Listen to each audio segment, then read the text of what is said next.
Hi everyone, and welcome to this special Manchester 2035 podcast on becoming a powerhouse of innovation. I'm joined today by Richard, Aline and Gabrielle, and we are going to take a look inside the sprint groups, see what discussions were happening and what big ideas are coming out of the sprints. So I'm first going to ask our wonderful panel to introduce themselves. So I'll start with Richard. Hi, I'm Richard Jones. I'm Vice President for Regional Innovation and Civic Engagement, and with Carol, our CFO, I was leading this particular sprint group. Thanks, Richard. Aline. Hi, I'm Aline Miller. I'm a professor in science and engineering, and I wear various innovation hats across the university. My main one is Chief Scientific Officer of Unit M, which is the new university innovation initiative. I'm also Associate Dean for Business Engagement and Innovation within Science and Engineering faculty, and run the Innovation Academy, and also lead on the Industrial Biotechnology Innovation Catalyst. Fabulous. Thank you so much. That's so many hats. So I just say innovation. Yeah. Fabulous. Well, it's probably hard to follow that.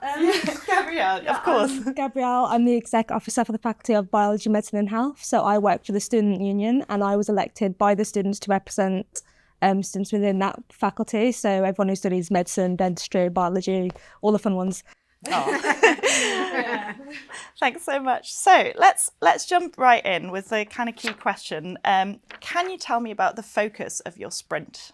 Yeah, so what we were trying to think about is what would make the university more have a greater impact, be more have a greater positive impact on the community that we live in, the communities that we serve, our regional economy. So it's about innovation in a broad sense, but obviously people don't always know what we mean by innovation. It's about how we translate the research we do and the talents that we have into the benefit of Greater Manchester and the wider region. Brilliant. And over the coming weeks, our colleagues, students and wider community are going to hear a lot about leaps. So those are kind of the big ideas that will make our university really stand out by 2035. So can you tell me more about kind of the leap that's associated with your sprint and also why the themes might look slightly different than they did in phase one of the strategy? Yeah, so really the premise of this leap is to ask ourselves, can we make the university really distinctive, both on a national level, but also on a global level, as a place that's got a particularly powerful approach to innovation? And this kind of it emerged in the phase one process. We heard a lot from people about how, it really mattered to people that the research that we were doing and the work that was going on in the university went out into the world and made a difference in the world. And that can happen in different ways. It can happen, in the kind of commercialization way through people forming companies. It can also happen by students forming companies. I think a really big change that's happened, since we started thinking about it in the summer is realizing that, our student body is fantastic, a huge reservoir of great talent, and how we could bring that together with our faculty and our staff and see how we could work together to make something really distinctive about being a university that really makes an impact on its region and the wider world in a very distinctive and powerful way. Oh, thank you, Richard. So you spoke a lot there about kind of students and the role that they can play in innovation. So turning to you, Gabrielle, what made this sprint so interesting from a student perspective? I guess from a student perspective, the entrepreneurship training is quite interesting. I feel like that's fairly new in the university space. I don't know if you have any more. So yeah, I think that's really interesting, and the entrepreneurship side, because when I went for a job 20 years ago, it was sort of the corporates that would be the automatic route in, but now the sort of demographic of job opportunities is from sort of micro company through to SME to corporate, and sort of the training that students can get through, for example, the Masood Entrepreneurship Centre, really gets them ready to think about business acumen, thinking about how they can make a difference from taking their science, engineering, medicine skills that they've learned through their degree, but applying it in a business setting. So it opens up job opportunities for them, but also thinking about research students to really make an impact and get their research out there to the wider world. The training and the opportunities available to them to create a startup company through, for example, the Researcher to Innovator programme, where they hone their business pitch from their idea, really helps accelerate their career prospects, as well as open up new innovation opportunities across our region and nationally. So I guess picking up there and kind of reflecting on your leap, why is it so essential that we move into this direction by 2035? Well, I think it really reflects the nature of the world we're in now. Manchester as a city, in some ways it's doing quite well, but it's still, as an economy, it's less productive than the national average, and that kind of translates directly into people's lives in Greater Manchester. That's why wages aren't high enough. People. We have lots of social problems around housing, lots of problems around health inequalities. So I think the state that the country's in really demands us to think, what do we do as, big institutions funded by the public to a large extent? What are we doing to really address these quite big problems that we're facing both nationally and regionally and in the city? And then I guess on the flip side, so if we get this right, so we become a really value creating and inclusive innovation ecosystem in Greater Manchester, and we accelerate the kind of pipeline from ideas to impact. What happens when we get it right? What are the benefits to the region, the country, individual people? There's an interesting point about inclusive, and that's something that really came through in all the consultations that we have, that people really, it was important to people that the work that we did as a university had benefits that spread very widely. Because if we look across the world, we see places that are very innovative, but they're also quite unequal. So, if you think of California as being a very innovative economy, Silicon Valley is a very innovative economy. Nonetheless, San Francisco is a very, very unequal city. And so I think there was a real sense that we'd want to think of a different way of doing innovation that brought everybody along with us. So I think that's been a really interesting and powerful theme that I think is going to be really important for us to develop. Aline, could you tell me a bit more about how the feedback that was collected through, sort of 20 plus workshops, loads of online comments in phase one, how that's filtered through into your sprint? Yeah, so we've done and talked to a number of different colleagues from all kind of corners of the university. I think having student input on these things is really important, like making sure that students are involved throughout like conception to like running the actual sprint. Yeah, and getting the buy-in. But I think it's important to say that it's not a closed shop now. Last week we ran 2 discussion groups on the LEAP, and if people have got input or feedback or ideas, then I think it's a continuous process. And I think, like a business idea, you've got to do that design, make, test cycle, so that these things always evolve. Mm-hmm. So yeah, open for further ideas.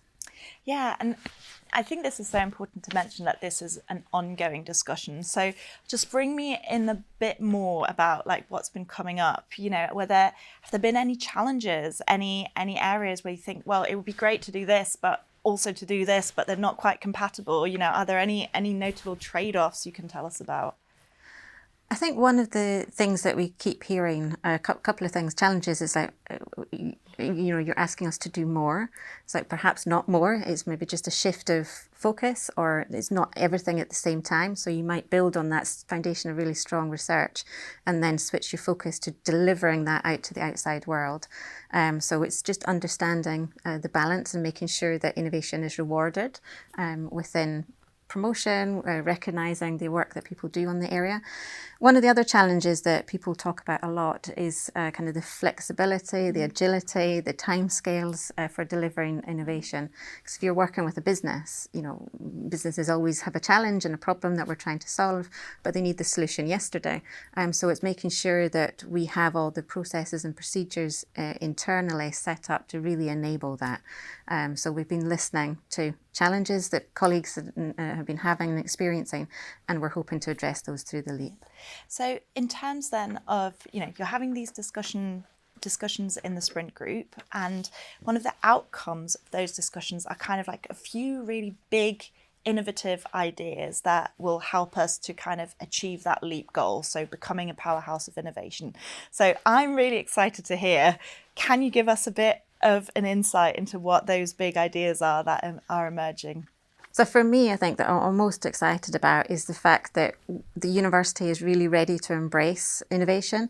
So we can, from the ground up, encourage students and staff to think about this and enable them and hold their hand effectively to fast track their ideas and their activity to go out to the wider world. But at the same time, we're working with our regional government or national government as well. But Manchester and Greater Manchester have got the space to scale companies. So the investment zone in our area is materials and advanced manufacturing. So we've got the space to have manufacturing companies within our region to go from the 5 employees to the 500. So how can we bring that activity closer to the university so then we can start to join the two up? And I think that's the real opportunity through the 2035 strategy. Gabrielle, so from a student perspective, from these ideas that are coming out of the sprint, what kind of excites you most about that? Yeah, I think the thing that stood out to me is the collaboration with Manchester City Council. I think as a university, we're very embedded in the city. And I think a lot of students come to Manchester because of the city and like where we are and what we do. So I believe that like working with them to improve the city will like really have a massive impact on students and really encourage them to stay in Manchester afterwards, because surely that's what people want as well, for students to stay in the city that they went to university in. And I definitely want to stay in Manchester after, after I graduated. So yeah, I think it's really important. Oh, that's great to hear. And I hope you do stay in Manchester. Yeah, definitely. So I guess the question now is, you've kind of put together these big ideas and the sprint groups that could take us where we need to be by 2035. But what happens next? So are these kind of the final proposals? Does the conversation keep going? Just tell me a little bit more about where we are in the process. Well, I think the conversation absolutely will keep going. I mean, so we've, the sprint, as its name suggests, we want to work very hard to get some concrete proposals together. That's then in a state where people can then come and criticise them and comment on them and add to them. I think a big important thing is actually going to be joining up the different sprints, as it were. So we can already see, the Powerhouse of Innovation. It's got to be related to the impact of our research sprint, because obviously the research is one of the foundations. It's got to relate to the one about lifelong learning, teaching and learning, and how we incorporate entrepreneurship into the curriculum, how we make that enrich our students' experience here. And there's those underpinning foundations. There's some basic stuff that the university's got to get right, that if we don't get right, we won't get any of this to work. So I think it's going to be a process of refinement, a process of joining up. So it's going to be an interesting time to see where this goes next, I think. From the 31st of March, we are going to be in Nancy Rothwell building with a pop-up exhibition where people can discover all the big ideas coming out of the various sprint groups and also see how they kind of work together and how they're cross-cutting. We're also going to have a really great digital platform that people can use to feed in. So they can't make it in person, though ideally we want them to do both. There will be a digital feedback mechanism as well. So we're really keen that as many people as possible come along, whether that's staff, students or our wider community members.